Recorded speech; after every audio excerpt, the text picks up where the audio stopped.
السلام عليكم ورحمة الله وبركاته أصحابي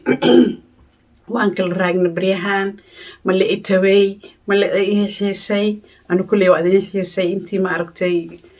كانوا كي كحرن always وأنا دين حيسيا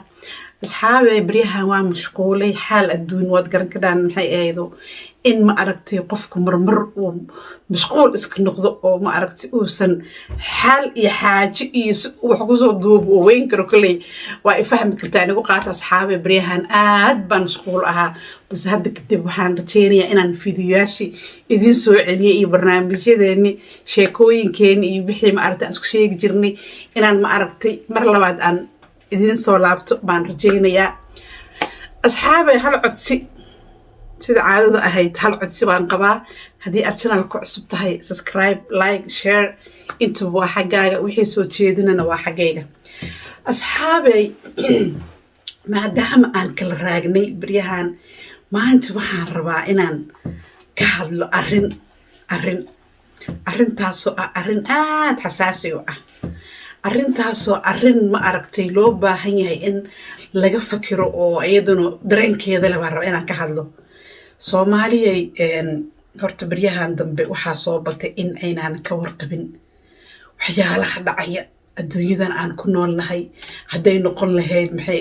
wax soo kordha hadday noqon lahayd mujtamac aan la joogno hadday waxyaalo fara badan baa la rabaa in aan falanqeyno haddaan nahay Soomaali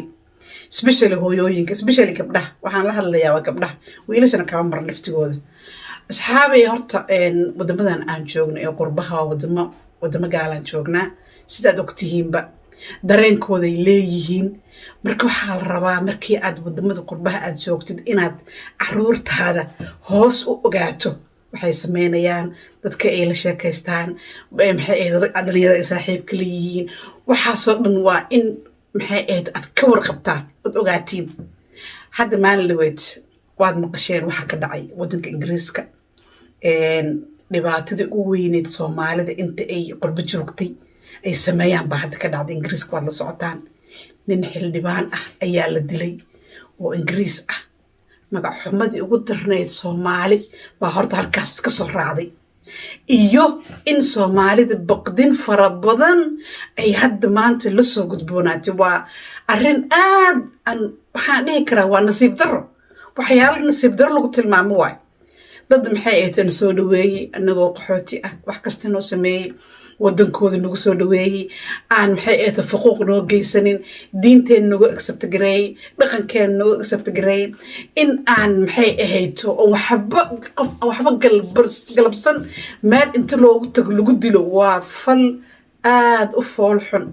oo Soomaalida magac xumo Soomaalida u soo yeetaan ku tilmaami karaa kulli aniga shakhsi ahaan ka qof ahaan ka hooyo ahaan ka maxay ahayd dumar ahaan waa magac xumo Soomaalida la soo gudboonataan oran karaa marka asxaabay Soomaaliyay caruurta aan ogaano caruurteenu waxa ay qabtaan dadka ay la sheekaystaan aan la socono waxyaalaha qaarkood waxaa imaanaysa marka qaar kadii aadan la socon cunugaaga wuxuu sameeyay aadan ogeyn waxyaalahaas kala imaan kara caruurta hala la sheekaysto caruurta waxa loo sheego hala goobaabiyo hala fahansiiyo wadooyinka fiican hala fahansiiyo kulli aan shakhsi ahaan caruurta aan la tashano aan la sheekaysano gabar iyo wiilba caruurtan qurbaha joogto waxa waaye ma ahan caruurtii maxay ahayd Soomaali joogto waa ka qalbi jiracsan yihiin si sahlan baa ma aragtay waxyaalo qalad looga dhaadhicin karaa marka waxaa loo baahan yahay in aan caruurteena wacyigelin u sameeyno inaan la sheekaysano inaan u sheegno inay jiraan dad xun oo diinta ku qaraabtay inay jiraan inaan u sheegno caruurta inaan fahansiino baa maxay ahayd kaga baahay hadaan waalidkii nahay Soomaaliya aan kacno fadhiga aan ka kacno caruurta aan la sheekaysano waxyaalahaas foosha xun si aan uga hortagno hadda waxaa la lahaa Soomaalida maanta waxaan fiirsanayay baraha bulshada waxaan ka arkaa iyadoo leeyahay email ayaa loo soo diray community-ga Soomaalida ee Ingiriiska sida magaalada maxaa laga magacaabaa magaalada yiraahdo Leicester Bill jooga oo community Soomaalida ayaa hadlay wuxuu yiri emailo waxaa noo soo gaaray hanjabaada ah marka Soomaalida hadda waxa way xaalkoodu waa bariga dhexe Soomaalida Ingiriiska joogta dareenay ku joogaan hadda gabdhihii waxaa la islaaliya wiilashu waxaa la islaaliya kii jidka maray waxaa la maxay ahayto Soomaali ahaan gaalada indhaha ku taagayaan because waxa way waa arin taagan hadda marka Ilaahay shirkooda annagana hana dhaafsiyo Allah nagu shartiro aan ka duceysano annagana carruurteena aan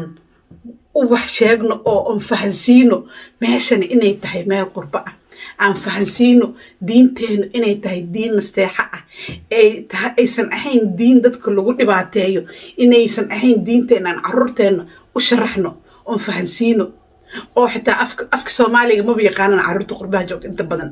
balse sida aan uga dhaadhicinayn waalid iyo carruurtiis say wax isugu sheegaan ma garan weynayaan marka carruurta aan ma aragtay la sheekaysano aan u sheegno waxyaalaha jira wixii halista ah aan ka warqabno annagana Ilaahay maxay eeto dadkaas sharkooda Ilaahay naga xijaabo inkastoo fal naxdin iyo argagaxiso wata oo ahaa balse haddana kulli waxa waaye wixii aqliga saaxiibku ama aqli leh ama bini aadan ama diin leh waxaas way ka xumaanayaan iyo wax la mid intaba laakiin wixii wax ma garata adee wax ma garato meel kasta way joogtaa waxa dadka ilmaha doofsanayo oo ma aragtay u sheegaya ilmaha wax ma aragtay xaq jirnimo ah iyo Soomaaliya arintaas aan meel uga soo wada jeesano ha special hooyooyinka arintaas way soo noqnoqotay carruurta maxay eeta maskaxda laga hadayo aan ka fikirna falkaas asaga ah sida aan uga hortagi lahayn ka hooyo ahaan hal isu yimaado hal is wareysto hal yiraahdo maxay ahayto arintan waa nagu soo noqnoqotay dhalinyaradeena aan ka siino wacyigelin aan maxay ahayto loo baahayay xilligan oo kale because waad aragtaan waxa dhacaya ha marka asxaabay barnaamijkaygu maanta waa dhiirigelin waxaan soo arkay arintaas baan ka aamusi waayay baan idin la wadaagay maanta intaasan soo arkay oo maxay tahay arintaas murugteeda leh baan ka aamusi waayay inaan ka hadlo xoogaa wixii fikirkayga baan ma aragtay qorshaystay maanta marka barnaamijkayga baraarujinta maanta halkaas ayaan kaga gudbayaa balse barnaamijyada inay taxanaha oo kale dib ayaan idinkaga soo ma aragtay samayn doonaa السلام عليكم ورحمة الله وبركاته وقتك هيدين وعنادو أسوسين مرلبات دي أبتنا لكم سبسكرايب لايك شير وحقايا وحي سوچيدن وحقيقة